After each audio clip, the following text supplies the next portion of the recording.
오늘 말씀은 십자가 복음, 여러 가지 제목을 생각해 보다가 그냥 이 십자가 복음이라는 제목으로 말씀을 나누어야겠다 생각을 했습니다. 여러분, 오늘 종려주일 그리고 이번 고난 주간을 이제 들어갑니다. 십자가, 아까도 우리가 그래서 십자가가 나에게 어떤 힘이고 어떤 지혜고 어떤 능력이냐라고 물었습니다. 십자가 복음이 나에게 어떤 힘이고 어떤 지혜고 능력이냐.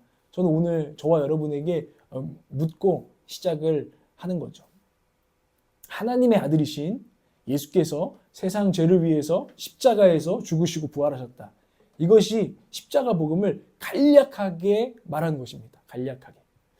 어떤 사람들은 근데 이 십자가 복음을 듣고서 반응이 어땠을까요? 미련하다 하였습니다. 미련하게 여겼습니다. 비웃었다는 것입니다. 정말 어리석은 이야기군. 이런 걸 어떻게 믿지? 지능이 좀 떨어지는 거 아니야? 이렇게 생각했을 수도 있고, 그 이야기는 나쁜 이야기는 아닌데 그렇게 우리가 살아가는데 도움이 되는 이야기는 아니야 하고 비웃었다는 것입니다. 고린도전서 1장 18절 한번 보겠습니다. 고린도전서 1장 18절 한번 읽겠습니다. 시작. 십자가의 말씀이 멸망할 자들에게는 어리석은 것이지만 구원을 받는 사람인 우리에게는 하나님의 능력입니다. 예, 십자가의 말씀이 멸망할 자들에게는 어리석은 것으로 여겼다는 거예요. 비웃었다는 것입니다. 십자가의 도가, 십자가의 복음이. 이 세상이 복음을 거부하고 비우는 이유가 무엇일까요? 복음에 우리를 구원할 만한 것이 없다라고 생각하기 때문이에요. 복음은 사실 구원과 관련된 것인데 우리를 진짜 구원해줄 뭐가 십자가 복음에는 없어라고 생각하기 때문에 복음을 비웃고 버리고 거부하고 전 이만 가보겠습니다 하고 떠났다는 것이죠. 첫 번째로는 이렇게 생각해 볼 수 있습니다. 복음이 어떻게 그렇게 구원할 만한 것이 못 되냐? 능력이 되지 않는다는 거예요. 세상적인 능력이, 실제적인 능력이 복음 안에는 없다 생각해서 비웃었다는 거예요. 옛날에 이런 이야기, 간증에 이런 얘기 많이 하잖아요. 예수 믿으면 밥 먹여주냐고. 옛날에 우리나라가 간증하시는 분들이 어려웠잖아요. 밥 먹고 사는 게 너무너무 간절한 문제였어요. 그래서 꼭 그럴 때 보면 안 믿는 부모님이나 이런 분이 예수가 밥 먹여줘? 이런 질문을 도전을 받으면서 거기서 예수님이 복음이 나에게 어떻게 역사하셨는지를 간증하는 신앙의 선배 간증들을 한 번쯤은 여러분 들어보셨을 거예요. 근데 그렇게 비우셨다는 거죠. 예수 믿으면 밥 먹여주냐라는 거예요. 그래서 고린도전서 1장 22절 말씀 한번 보면은 그 다음 말씀을 보여주세요. 1장 22절 말씀을 보면 읽어보겠습니다. 시작. 유대 사람은 기적을 요구하고 그리스 사람은 지혜를 찾아. 이런 실제적인 복음은 실제적인 능력이 안 된다라고 비웃었던 사람들은 유대 사람 같은 거예요. 기적을 요구하고 표적을 요구했다는 거예요. 이 기적과 표적은 실질적인 유대 사람 굉장히 지금도 유대인은 돈 제일 많은 사람들이죠. 굉장히 돈을 잘 벌어요. 왜 그런지 알아요? 굉장히 현실적이거든요. 굉장히 그거를 다스려야 된다는 생각, 현실적인 곳에서 자기들 힘을 얻어야 된다는 믿음이 있어요. 이 당시에도 유대인들은 똑같았어요. 그 당시에도 돈을 굉장히 잘 다뤘고요. 그리고 자기들이 굉장히 그럼에도 불구하고 연약한 나라였잖아요. 그래서 메시아, 기적을 보여주고 능력을 나타내서 세상에서 힘을 과시할 수 있게 해주는 그런 메시아를 바랬던, 기적의 메시아를 바랬던 사람들이 유대 사람들이었어요. 이런 부류의 사람들은 요즘에도 있다는 거죠. 복음은 실제적으로 우리의 삶에 어떤 실질적인 능력을 가져다주는, 내 삶에 도움이 되는 아주 현실적인 도움을 주는 그런 복음이 안 돼라고 비웃는 사람들이 있다는 겁니다. 근데 우리도 그럴 수 있다는 거죠. 이렇게 되면 처음에는 뭔가 실제적인 체험을 위해서 예수 믿어서 뭔가 능력을 얻어보려고 어떤 변화들, 효력을 가져오려고 열심히 신앙생활 하다가 이내 곧 실망하는 것입니다. 비웃게 되는 것입니다. 내가 이런 거죠. 신앙생활 해봤는데 그 복음 좀 믿고 한번 생활해봤는데 그 밥 먹여주는 거 아니던데? 하면서 그거 그냥 이렇게 표현하는 거죠. 속으로. 그건 감성팔이에 불과한 이야기야. 복음이란 이야기는. 이런 사람들에게 복음은 돈보다 못합니다. 그렇죠? 돈은 굉장히 실제적이고 우리를 먹여 살려주는 것 같고 여러 가지 문제를 해결해 주는 것. 그 사람들은 돈이 없어서 문제라고 또 생각하게 만드는, 복음보다는 돈이 더 강력하게 느껴지는 사람들이죠. 두 번째로 이런 사람들은 권력이 복음보다 낫다고 생각할 것입니다. 복음은 권력보다 못하다고 생각할 것입니다. 왜냐하면 사회적인 위치가 있으면 문제를 해결할 수 있거든요. 인맥이 있으면 문제를 해결할 수 있거든요. 야, 이래서 사람들 인맥이 중요하구나 라고 권력을 우리는 의지할 수도 있는 것이죠. 이 복음을 비웃으면서. 두 번째로는 그리스 사람은 지혜를 요구했다고 했어요. 그리스 사람들은 철학의 나라잖아요. 그리스가. 이 헬라 사람들, 그리스 사람들은 뭔가 들을 만한 이야기를 추구했어요. 오늘 이 자리에 와서도 내가 미처 생각해보는데 저 사람은 저런 새로운 관점을 신선해. 이런 걸 원했다고요. 이 고린도 전설을 보면 배경이 이래요. 바울이 십자가 복음을 전하니까 어느 순간 바울은 말도 시원치가 않아. 근데 아볼로라는 바울의 동역자가 있는데 말을 너무 잘해. 그리고 이 사람은 헬라 철학가 변론가였어요. 그래서 그 스타일대로 설교를 하니까 뭐가 먹히는 거예요. 뭔가 막 깨달아지고 신선하고 감동이 되고 이랬던 거예요. 근데 바울은 맨날 십자가 얘기만 하니까 고린도 사람들이 좀 질린다 이거. 이렇게 얘기했다는 거예요. 그러면서 지혜를 찾았다는 거예요. 설교를 들으면서도 나한테 뭔가 내가 생각하지 못했던 그거를 막 하는 설교자를 보면서 이야 대단해. 난 저거 생각 못했는데. 그냥 날 뭔가 새로운 깨달음으로 인도해줬어. 이런 만족들을 막 구했다는 거예요. 그런 게 나쁜 것은 아니지만 본질적인 것은 아니었어요. 헬라 사람들, 그리스 사람들 이런 지혜를 구했다는 거예요. 새로운 종교적인 경험을 원했어요. 교회 왔는데 어떤 카리스마틱한 설교나 예배팀의 어떤 경험, 여기 와서 뭔가 느껴져. 이런 것들을 헬라 사람들은 원했다고요.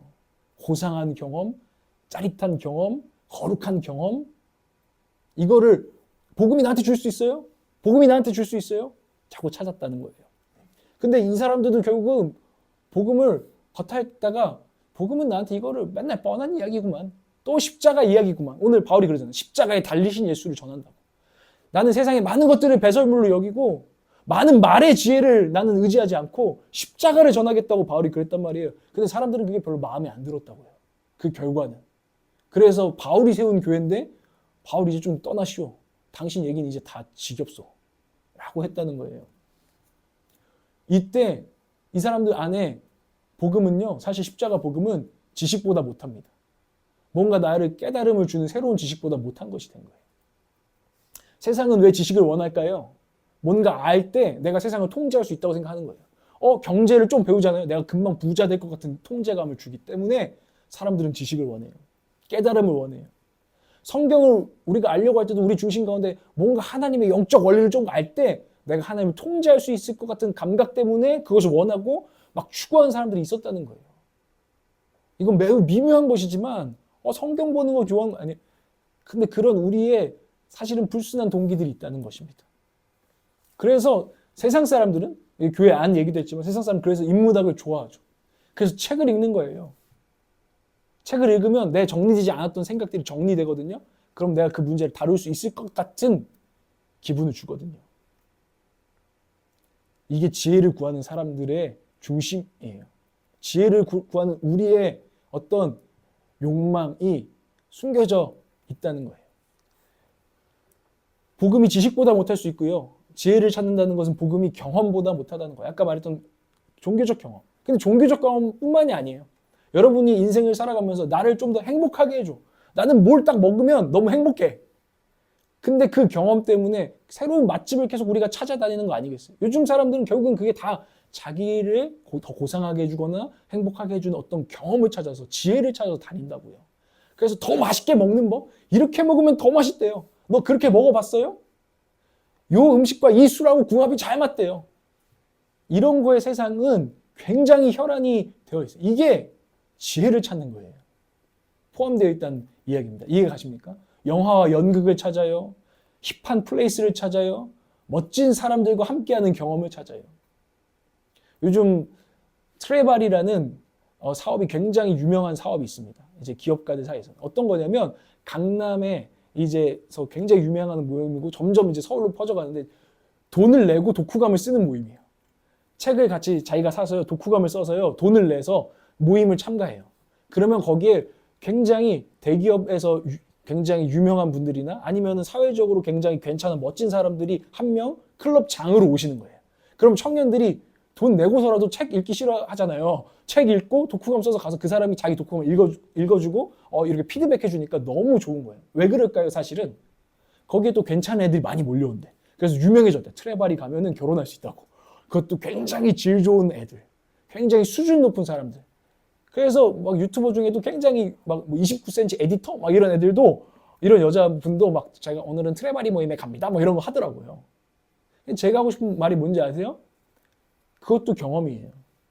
뭔가 괜찮은 사람이랑 내가 있으면 괜찮을 것 같죠. 그것 때문에 그런 모임을 찾는 거, 이게 다 지혜를 찾는 거예요. 이해가 가십니까? 근데 지혜랑 복음은 달라요. 근데 지혜를 찾는 자들이 복음을 무시했고 비웃었다는 것입니다. 세상은 그럴 수 있어요. 그런데 문제는 뭔지 아십니까? 문제는 여기서 끝나지 않고 이 비웃음이 교회 안으로 저와 여러분 안에 흘러 들어온다는 것입니다. 비웃음이 전염된다는 것입니다. 웃음도 잘 전염되잖아요. 누가 자꾸 웃으면 웃긴 얘기할 때 지가 먼저 웃는 사람이 있어요. 근데 그것 때문에 웃겨. 웃음이 전염되죠. 근데 비웃는 것은 더 빨리 전염됩니다. 세상이 복음을 비웃고 있어요. 그것이 교회 안까지 스며들고 전염된다는 것이 문제라는 거죠.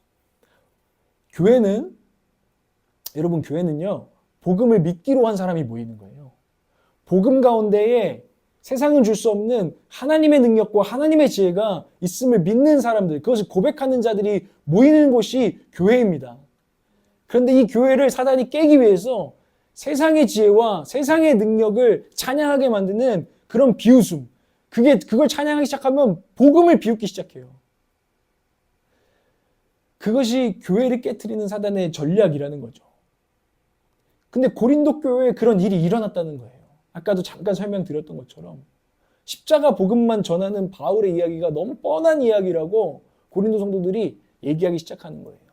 말의 지혜라고 했잖아요. 17절에 말의 지혜라고 하는데 그 말의 지혜는 헬라의 웅변수를 말하는 거예요. 말을 이렇게 할 때 사람들은 팍 오는 게 있어요. 굉장히 저는 요즘 브랜딩이나 마케팅 공부도 해보는데요. 사람들을 설득하는 말투가 있어요. 그런 로직이 있어요. 그걸 잘 연습하면 잘 나오는 사람들이 있어요. 그래서 설교하는 사람들도 그거를 막 계속 연습해요. 저도 공부해요. 그런데 바울을 보면 조금 부끄러워지는 부분이 있어요. 바울은요, 실제로 성경이, 우리는 바울을 생각할 때 막 엄청난 변론가 생각하잖아요. 공부 많이 하고. 근데 바울은요, 언변이 뛰어나지 못했어요. 말이 시원치가 않았어요. 그래서 사람들이 자꾸 무시했어요. 바울의 외모를 보고. 근데 우리 설교자들은 자꾸 바울 선생님을 최고로 치면서도 그분의 십자가 복음을 향한 진심을 따라가기보단 웅변술과 수사학, 그리고 사람들을 잡아 끄는 매력, 이런 것들을 자꾸 공부한다는 거예요. 근데 문제는 설교자나 그런 사람들이 그런 욕망을 품는 것도 문제지만 그것을 왜 품을까요? 사람들이 원하니까. 성도들이 그런 설교를 원했고 십자가 복음보다 말의 지혜를 원했다는 거예요. 그러면 설교자도 그 니즈에 따라가고 싶겠죠. 그게 교회를 깨는 거라는 거예요. 성경이 말하는 거예요. 십자가 복음을 붙잡아라. 사람은 외모를 보지만 하나님은 중심을 보신다. 십자가 복음이 있는지 없는지가 굉장히 중요하다. 물론 말을 더 잘하고 더 예쁘게 담아내고 확실한 전달력이 있으면 좋겠지. 근데 그것은 그릇일 뿐이고 그걸 담겨질 십자가 복음이 없다면 헛것이다. 근데 고린도 사람들은 새로운 이야기를 좀 해주시오. 좀 신선한 이야기를 좀 해주시오. 라고 말했다는 거예요. 저는 원합니다. 복음을 신선하고 늘 새로운 것으로 전하기를 원합니다. 그러나 복음은 십자가에 주님이 달리셨다는 게 복음이에요. 너무나 심플한 게 복음이에요. 애나 어른이나 무식한 사람이나 유식한 사람이나 다 알아들을 수 있는 게 사실 복음이에요. 십자가 복음. 근데 그 복음을 교회가 자꾸 비웃으니까 여러 가지 일들이 일어난다라는 겁니다. 교회가 무엇인지 잘 알아야 돼요. 교회는 십자가 복음으로 그것을 고백하는 사람들이 모이는 곳이고요. 우리가 매주 제가 정말 귀찮지만 성찬을 저는 해야겠다고 지금 하는 거예요. 왜 그럴까요? 주님이 말씀하셨으니까 너희들이 모일 때마다 이것을 행하여 나를 기억하라. 아니 예수님의 여러 가지 모습이 있는데 꼭 왜 이 빵과 잔일까요? 이 십자가 복음이 담겨져 있으니까. 주님이 십자가에서 흘리신 몸과 피가 이 성찬이라는 이 의식 속에 담겨져 있으니까. 존 스토트 목사님 얘기하잖아요. 예수님의 여러 가지 모습이 있다. 성실하게 일하는 목수 예수님. 그런 거 좀 퍼포먼스 하면 안 돼요? 근데 예수님이 굳이 딱 정해주신 너희들이 모일 때마다 기념하라고 하신 예식은 이거예요. 성찬. 왜요? 십자가 복음이 여기 담겨져 있으니까. 십자가 복음이 여기 십자가 임재가 이 빵과 잔에 담겨져 있으니까. 그런데 교회가 맨날 십자가 얘기하니까 질린다고 하기 시작한다는 것입니다. 여러분 안에 저한테 직접적으로 말하진 않지만 여러분 안에 만약에 제가 십자가 복음을 전할수록 여러분 안에 또 십자가 얘기하는 마음, 질린다라는 마음이 숨은 웃음이 있을 수 있다는 거예요. 마치 사라가 하나님이 네가 이삭을 낳을 것이다 했지만 믿음이 없어서 비웃었던 것처럼 그런 숨은 웃음이 우리 안에는 숨겨져 있을 수 있다는 거예요. 교회 안에 파고들어 있을 수 있다는 거예요. 이건 굉장한 죄예요. 그거를 보여주는 이야기가 뭔지 아세요? 만나와 메추라기예요. 광야의 백성들이 왔어요. 만나와 메추라기는 그것 또한 하늘에서 하나님이 떡을 내려주신 거 아니겠어요? 그 사건 아니겠어요? 예수님 나중에 말씀하시잖아요. 그게 내 몸이라고. 근데 그 떡을 질린대요. 만나 언제까지 만나 메추라기만 먹어야 됩니까? 언제까지 십자가 복음만 우리가 붙들어야 됩니까? 질립니다. 애굽에서 먹던 걸 주세요. 애굽에서 먹었던 걸 주세요. 라고 주의 백성들이 십자가 복음을 무시하는 것은 큰 죄라는 것입니다. 저 여러분 가운데 저도 돌아보면서 주님 제가 행여나 주님의 이 귀한 십자가 복음을 정말 괴롭습니다. 제가 정말 진중하게 여기고 있는지 정말 이 열방의 소원이라고 소망이라고 선포하고 있는지 주님 두렵습니다. 제 안에 비웃음이 있다면 싸그리 씻어 주십시오. 이 고난주간 가운데 십자가의 무게를 제가 좀 느끼게 하여 주시고 십자가에 대한 믿음이 제 안에 정말 충만하게 하여 주시옵소서. 제 웃음을 잠재울 만큼 저 여러분에게 이런 성령의 임재가 이 고난주간 가운데 있으시기를 주님을 축복합니다. 고난주간 우리를 살펴야 한다는 것이죠. 복음에 대한 비웃음이 우리 가운데 스며들고 자리 잡아서 교회를 파고들 때 우리는 그런 생각을 하는 것입니다. 오직 십자가 복음만으로는 충분하지 않다. 내심 그런 생각을 하고 있다는 것입니다. 내 삶은 내 영혼은 십자가로만 만족할 수 없다. 내 삶은 주님 한 분만으로 충분하지 않다. 그럴 때 우리는 따라해볼 거예요. 다른 복음을 찾기 시작합니다. 교회는 다른 복음을 찾기 시작합니다. 십자가 복음이 아니라 다른 복음을요. 그래서 어떤 솔직한 성도들은요, 교회를 떠나는 거예요. 그래서 복음을 나름 믿었는데 복음이 능력도 되지 않는 것 같고 나에게 어떤 지혜도 더 이상 주지 않는 것 같아. 나가서 세상의 어떤 능력과 지혜를 맛보고 살래. 교회를 떠나기도 하죠. 그런데 남아있는 착한 분들 중에는 그냥 어쩔 수 없이 남아있는 사람도 있는 거예요. 속은 웃고 있지만. 그때 우리는 다른 복음을 남아있긴 남아있어야 되는데 복음은 내가 붙들어야겠으니 다른 복음을 만든다 이 말입니다. 유대 사람처럼요. 기적이 없으면 표적이 없으면 능력이 없으면 예수를 믿을 필요가 없기 때문에 예수 믿으면 복 받는다 라는 기복주의, 십자가는 쏙 빼버리고 예수 믿으면 복 받는다라고 그런 기복주의 다른 복음을 우리는 만들어서 선포하고 반응하고 응답합니다. 그럴 때는 십자가의 그리스도는 싹 지워버리고 승리자 그리스도, 부활하신 그리스도, 선한 목자 그리스도, 나의 공급자 그리스도. 근데 십자가의 그리스도는 생각하고 싶지 않아요. 그래서 선한 목자 되셔서 때때로 나를 먹여주시고 여기에만 초점이 돼 있는 그리스도를 우리는 섬기면서 다른 복음을 만들 수 있다는 것입니다. 그럴 때 나타나는 특징들은 뭐냐면 십자가 복음보다 간증이 더 좋습니다. 예수 믿어서 잘 됐다는 간증이 우리한테 더 큰 힘이 됩니다. 간증은 중요한 것이 힘이 되는 것입니다. 근데 십자가 복음보다 못한 것입니다. 그런데 기복주의 다른 복음이 우리 가운데 더 커지기 시작하면 뭔가 잘된 사람의 간증들이 우리를 울리기 시작합니다. 근데 신약 성경을 보십시오. 성경을 좀 보십시오. 성경에 그런 간증이 신약 성경에 있다고 생각하세요? 초대교회 간증 가운데 없습니다. 초대교회 성도들은 이 복음을 붙들고 고난을 당했습니다. 성공하고 더 높아져서 기록된 사람은 아무도 없습니다. 우리가 다른 복음을 근데 추구할 수 있다는 것입니다. 그래서 어떤 교회는 매주 목사님이 성도들이 니즈를 너무 잘 파악하셨어요.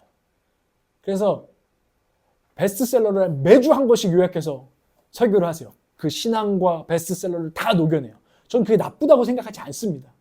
그런데 문제는 뭐냐면 그 주일 강단에서 그렇게 선포될 때 그 교회는 CEO들이 그래서 그렇게 많이 다닌대요. 회사 CEO들이. 난다 긴다 하는 CEO들이. 왜 그럴까요? 지혜를 얻으려고. 그래서 월요일 날 회사 가면은 회사 사람들한테 이렇게 말하려고 그 목사님의 그 지혜가 담긴 설교를 너무너무 사모하면서 막 몰려드는 교회, 부흥하는 교회를 제가 보았습니다. 제가 다 나쁘다고 하는 게 아닙니다. 그러나 우리가 질문을 가져야 된다는 것이죠. 십자가 복음은 어디로 가버렸는가? 십자가 복음은 그냥 고난주가 오면 그때 한번 선포되면 그만인가? 우리는 고민해 볼 필요가 있는 모습들, 교회의 모습들을 보게 된다는 것입니다. 여러분, 우리 교회에서도 그리스찬처럼 지혜를 구하고 있는 사람들이 있습니다. 새로운 깨달음을 원하고 있는지도 모르겠습니다.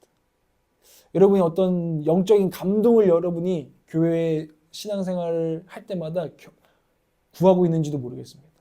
아니면 여러분들 이곳에 오실 때 트레바리처럼 여기에 뭔가 믿음도 있고 괜찮은 사람들, 그런 공동체들, 그리고 그런 공동체의 경험을 위해서 이 자리에 앉아 계실 수도 있습니다. 그런데 그게 잘못 빠지면 늘 뭔가 새로운 깨달음이 있어야지 신앙이 있는 것 같고 성령이 충만한 것 같고 그리고 뭔가 깨달음이 있는 걸 자랑하고 싶어하고 그 깨달음을 말하고 말의 지혜를 뽐내는 교회, 그런 걸 교리주의라고 하는 거예요. 막 내가 이런 걸 깨달았어, 내가 이런 걸 깨달았어, 이것이 너무나 주가 돼버리는 교회. 어느 순간은 십자가가 아니라 그 내 깨달음을 십자가를 자랑하는 것이 아니라 내가 깨달은 것을 자랑하기 시작하는 교회가 될 때 교리주의에 빠진 그런 교회가 된다는 거예요. 기복주의와는 다른. 또는 신비주의에 빠지는 거죠. 나는 이런 경험을 했어. 나는 하나님과 이런 특별한 경험을 했어. 신비주의. 아니면 공동체주의. 우리는 특별해. 난 여기서 특별한 경험을 하고 있어. 다 부수적인 것입니다. 핵심은 십자가입니다. 그 가운데 십자가가 없으면 십자가 없는 교회가 됩니다. 십자가 없는 교회가 무슨 교회입니까? 우리 뭐 건물에 십자가 없긴 하죠, 지금. 그러나 그 장식물을 말하는 게 아니라는 걸 여러분 잘 아시잖아요. 우리 안에 진짜 십자가 복음이 없다면 우리가 어찌 능력이 있는 교회란 말입니까? 십자가 복음을 잃어버린 교회는 다른 복음을 추구하고 교회는 비극을 겪게 됩니다. 왜냐하면 오직 십자가 복음 가운데 오늘 말씀하십니다. 하나님의 능력과 지혜가 십자가 복음 가운데 나타난다. 다른 복음은 없습니다. 십자가의 복음뿐입니다. 믿으시길 바랍니다.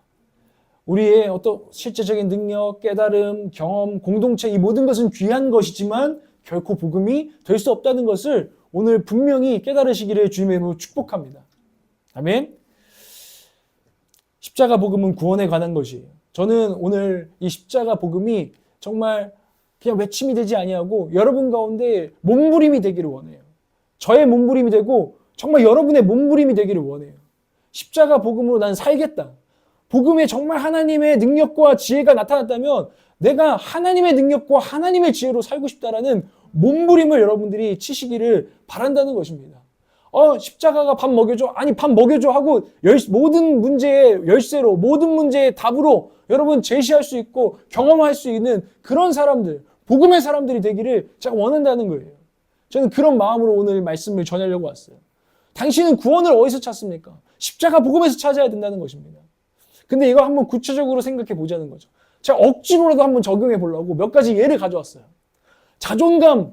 여러분, 자존감이 떨어져서 죽을 것 같아요. 내가 정말 가치 없는 존재 같고 내가 사랑받지 못하는 존재 같아요. 그래서 자존감이 바닥을 쳤다고 해봅시다. 그런 상황 속에서 여러분들에게는 구원이 필요합니다. 그때 여러분들은 도대체 뭘 붙드냐 하는 거예요. 십자가 앞으로 바로 나아가는지 아니면 다른 내 구원의 동아줄을 십자가 아닌 다른 구원의 동아줄을 우리가 붙잡고 갈구하고 있는지를 생각해 보라는 거죠. 십자가 복음이 없는 사람은 이렇게 할 것입니다.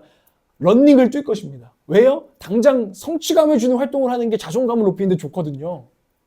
그래서 퍼즐을 맞히기도 해요. 어떤 사람은 퍼즐, 자존감이 떨어진 것 같아. 퍼즐을 맞히고 청소를 하래요. 이불을 개래요. 왜냐하면 그건 내가 지금 당장 성공시킬 수 있으니까. 그런 작은 성공들이 쌓이면 내 안에 성취감을 주고 자존감을 올려준대요. 그런 방법들을 여러분들은 시도하기 시작할 겁니다. 아니면은 여러분들이 또 여러 가지 것들로 난 이런 사람이야, 난 이 정도 사람이야 확인할 수 있는 어떤 일을 중독에 빠질 수도 있겠죠. 자기를 증명하기 위해서, 자기 자존감을 확인하기 위해서. 아니면은 사람들을 의지하겠죠. 무조건 나를 사랑해주는 무조건적 지지자들을 찾아서 넌 나의 자존감 지킴이 막 하면서 그 사람들을 의지하고 구원을 찾을 거라는 것입니다. 그게 다 나쁜 건 아니지만 지금 십자가는 없습니다. 한바탕 웃는 거 아니면 속 시원하게 울고 나면 괜찮을 거야. 자존감이 다시 올라올 거야. 봉사활동을 하고 친구들에게 의미 있는 선물을 해보자. 이런 일들을 하면 나는 꽤나 괜찮은 사람이라고 내가 스스로 느낄 테니까. 우리는 그것들을 붙잡을 수 있다는 거예요. 근데 여러분 깨달으셔야 됩니다. 그거는 구원이 될 수 없습니다. 그거는 복음이 될 수 없습니다. 그렇게 구원을 여러분이 찾아 헤매신다면 영원히 찾아 헤매시면서 자존감을 유지하기 위해서 늘 바쁘게 움직여야 할 것입니다.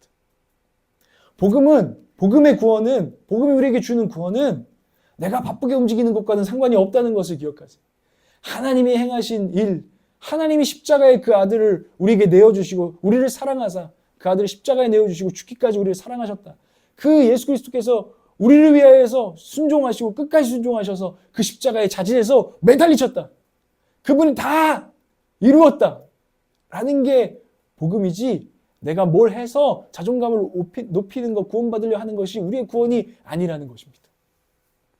당신은 십자가에서 떨어진 자존감에 대한 구원을 찾으실 수 있습니다. 너무 억지스러운 거 아니에요? 여러분 안에 반발이 일어날지 모릅니다. 도전해보려. 그래서 몸부림치라는 거예요. 믿음이 없어요, 여러분. 내가 봤을 때는. 믿음 있는 거는 기도를 많이 하고 성경을 오래 보고 이게 믿음이야. 그걸 통해서 이 복음, 선포된 말씀, 그 말씀에 정말 반석 위에 서서 거기서 우리의 자존감을 찾고 우리의 소망을 찾고 진짜 살아가는 거. 정말 그것을 오직 구원으로 여기고 그때마다 우리의 구원이 필요할 때마다 그 십자가로 달려가는 거. 이게 믿음이 있는 거죠. 당신은 자존감을 십자가에서 찾으실 수 있습니다. 내가 존재하는 것이 언제든 기쁘게 받아들여지는 이유는 여러분의 존재가 언제나 사랑스러운 이유는 하나님이 나를 위하여 그 아들을 십자가에 내어주셨기 때문입니다. 부정당해서 마땅한 나의 이 죄인된 존재를 십자가에서 값을 다 치르시고 긍정하시기 때문입니다. 뻔한 이야기입니까? 근데 여러분 진짜 복음이 적용되어 계세요? 여러분의 진짜 삶에? 자기 혐오를 일으키는 여러분 우리가 저도 그래요. 내가 혐오스러울 때가 있잖아요. 자의식이 너무 발달해서 내가 너무 보여 제3자로. 내가 너무 별로고 이불킥이 나오고 너무 후회스러워 이런 순간들이 있잖아요. 그럴 때 십자가를 찾아가는 그 사람이 진짜 믿음 있는 사람이라는 것입니다.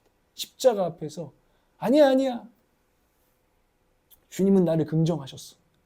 주님은 이 모습까지 품으셨어. 이 믿음으로 다시 일어나는 사람이 진짜 믿음이 좋은 사람이라. 복음의 사람이라. 이 말입니다. 우리는 내게 주어진 어떤 능력이나 매력이나 어떠함으로 죽고 싶을 정도로 떨어진 자존감을 구원할 수가 없습니다. 우리는 오직 주님께서 행하신 십자가를 붙들고 이 자존감의 문제도 진정으로 풀어나갈 수 있는 것입니다. 우리의 구원은 내 능력이 아니라 하나님의 능력에 있다는 것입니다. 로마서 16장 17절 한번 보여주시겠습니까? 로마서 1장 16에서 17절 한번 읽겠습니다. 시작. 나는 복음을 부끄러워하지 않습니다. 이 복음은 모든 믿는 사람을 구원하는 하나님의 능력입니다. 하나님의 의가 복음 속에 나타납니다. 이것은 성경에 기록한 바 의인은 믿음으로 살 것이다 한 것과 같습니다. 아멘. 바울의 고백이에요. 나는 복음을 부끄러워하지 않는데 복음은 진짜 능력이라고 믿는 사람의 고백이죠. 근데 믿을 뿐만 아니라 적용해서 나는 이제는 이 복음을 믿는 믿음으로 삽니다. 나는 사실 죄인이라는 건 공고한 자라는 걸 알지만 나는 의인의 정체성으로 믿음 안에서 살아갑니다.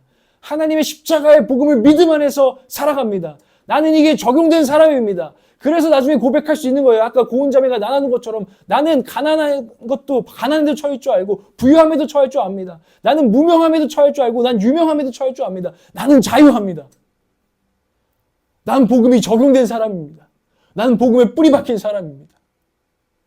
우리가 오늘 이 고난주간에 추구해야 될 고백인 줄 저는 믿습니다.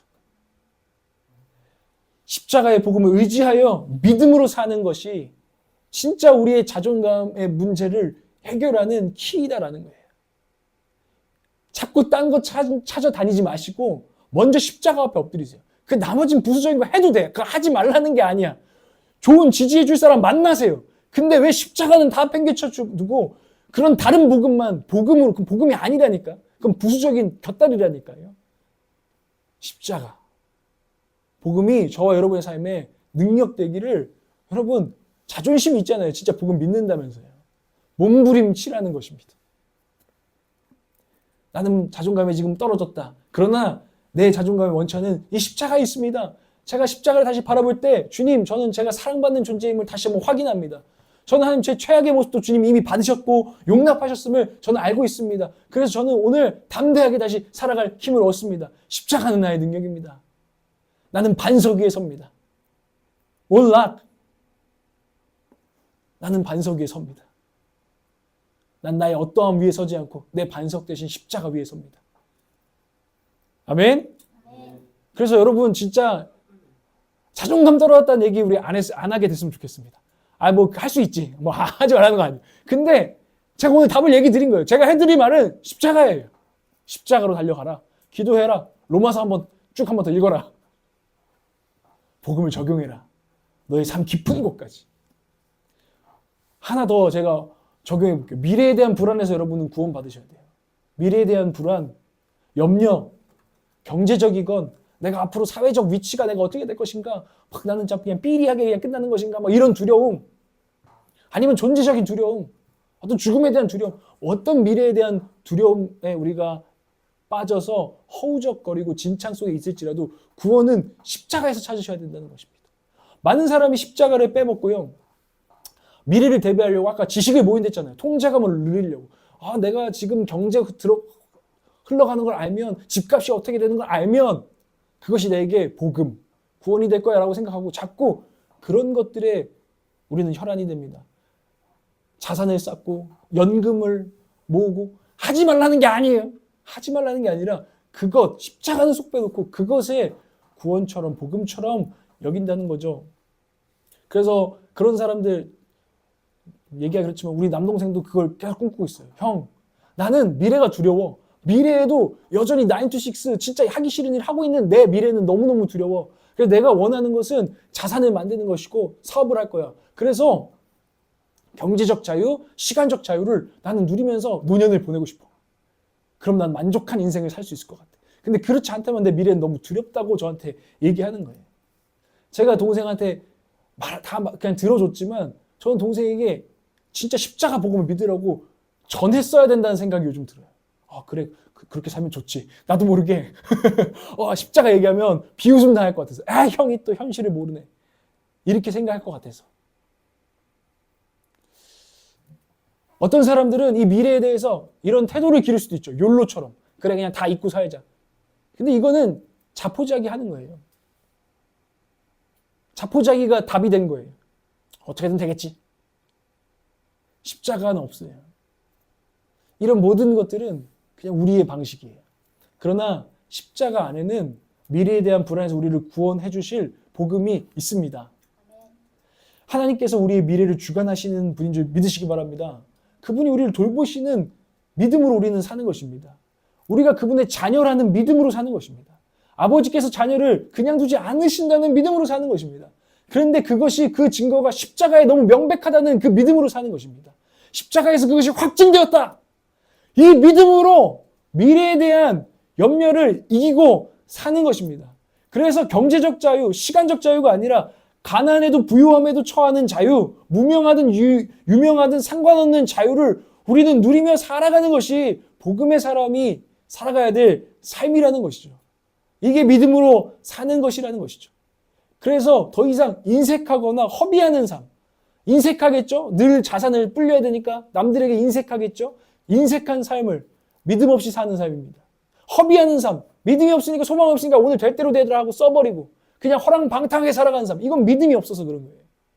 그런 삶에서 벗어나서 진짜 나누는 삶을 사는 거, 믿음 안에서. 이게 십자가 복음이 우리에게 주는 삶의 능력이라는 거예요. 십자가 복음. 십자가 복음. 그래서 미래를 다 알아야 될 것 같은 강박에서 우리가 벗어나서 내가 다 몰라도 주께서 아신다는 믿음으로 자유함으로 사는 거. 이게 복음이 적용된 사람의 삶의 강단이죠.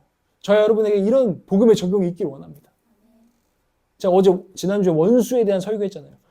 놀라운 적용을 하는 십자가 복음을 적용을 하는 어떤 글을 만났어요. 그분은 그때도 십자가 복음을 적용하신대요. 내 원수가 생겼어. 내 원통함 이거 어떻게 하지? 그럼 십자가로 나아간대요. 그럼 주님은 하나님이 공감을 너무 잘해주신대요. 야, 그래서 내가 네 원수를 그만큼 진노해서 예수님 봐봐. 몸 상처성이 된 거 보여? 내가 네 원수에게 이렇게 행하고 싶은 마음이야. 난 이런 진노를 가지고 있어. 그 십자가 앞에서 그런 것들을 묵상하면서 너무나 큰 위로를 받는데요. 그리고 내가 사랑해야 될 사람들을 보면은 십자가가 보인대요. 저놈 저거 안 좋은 게 보이는 게 아니라 그를 위하여 흘리신 주님의 십자가의 보혈이 보인대요. 그래서 그를 사랑하게 능력을 얻는데요. 이게 십자가의 복음을 믿는 모든 영역에서, 삶의 모든 영역에서 미움에 빠졌습니까? 거기서 나올 구원이 어디 있습니까? 십자가! 모든 영역에서 십자가를 적용하는 복음의 사람의 삶이라는 것입니다.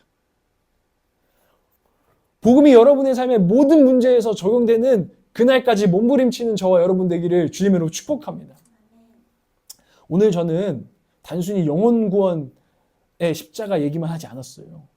삶의 여러분의 모든 존재감에 대한 부분부터 인간 관계에 이르는 또 우리의 먹고 사는 모든 문제에 이르는 모든 것, 모든 삶의 영역에서 십자가는 우리에게 구원이 된다고 성경은 우리에게 선포하고 있습니다. 이를 믿으시기 바랍니다. 십자가에는 구원을 줄 수 없는 그 세상의 능력과 지혜가 아니라 우리를 진짜 구원하신 하나님의 능력과 지혜가 나타남을 믿으시기를 바랍니다. 그리고 누구든지 구원이 필요한 사람은 매일 그 십자가 앞에 나아갈 수 있습니다. 내가 매일 십자가 앞에 더 가까이 가오니 우리의 모든 문제와 염려를 가지고 십자가 앞으로 나아가서 복음으로 승리하는 저와 여러분 되기를 주님이 원하신다라는 것입니다. 여러분, 십자가의 복음을 삶의 모든 영역에 적용해서 정말 여러분 믿음의 수준을 좀 높이세요. 제가 여러분한테 너무 다그칠까 그랬는데 믿음의 수준을 좀 높이세요. 높이세요. 뭐 예배 분위기가 어쩌고 저쩌고 그게 문제가 아니에요. 진짜 십자가의 복음이 있으면 그런 상황에서도 더 깊은 예배를 할 수 있는 게 믿음 좋은 사람 아니에요? 그거에 좌지우지된 사람이 믿음 좋고 안 좋은 믿음 좋은 사람이에요. 그래서 내가 아는데 수준 높은 예배는 이런 거야 이렇게 얘기하는 사람이 믿음이 좋은 사람이라고 착각하면 안 돼요.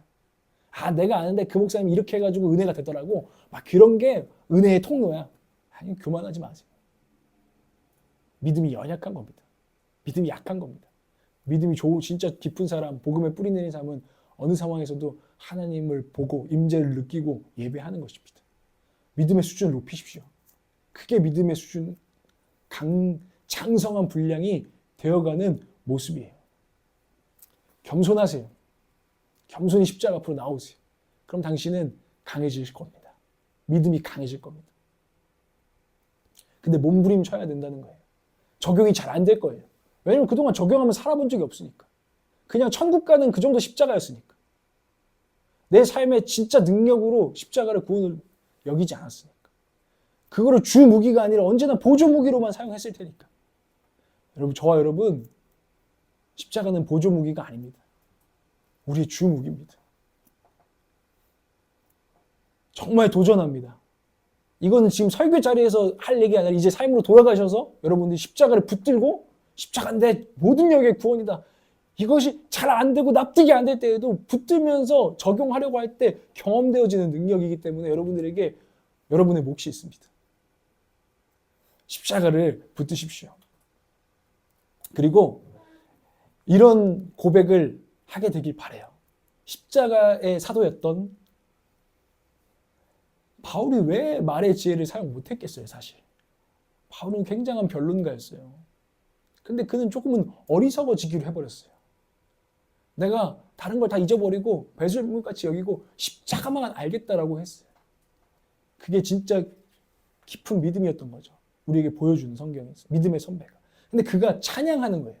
그 다음 말씀 한번 보겠습니다. 고린도전서 1장 25절 마지막 말씀인데요. 한번 읽어보겠습니다. 시작. 하나님의 어리석음이 사람의 지혜보다 더 지혜롭고 하나님의 약함이 사람의 강함보다 더 강합니다. 아멘. 이것은 라임이 있는 찬양이에요. 바울은 설교하다가 갑자기 찬양해요. 갑자기 주님을 송축해요. 생각할수록 그 십자가. 하나님의 어리석음이 뭡니까? 십자가예요. 하나님의 약함이 뭡니까? 십자가예요. 십자가가 사람의 지혜보다 더 지혜롭고 십자가가 사람의 강함보다 더 강합니다. 하면서 라임을 가지고 그가 찬양하고 송축하고 있는 거예요.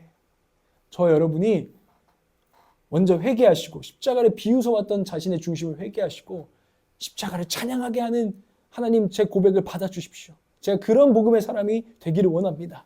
오늘 이렇게 결단하고 기도하는 저 여러분, 우리 교회가 되기를 주님으로 축복합니다.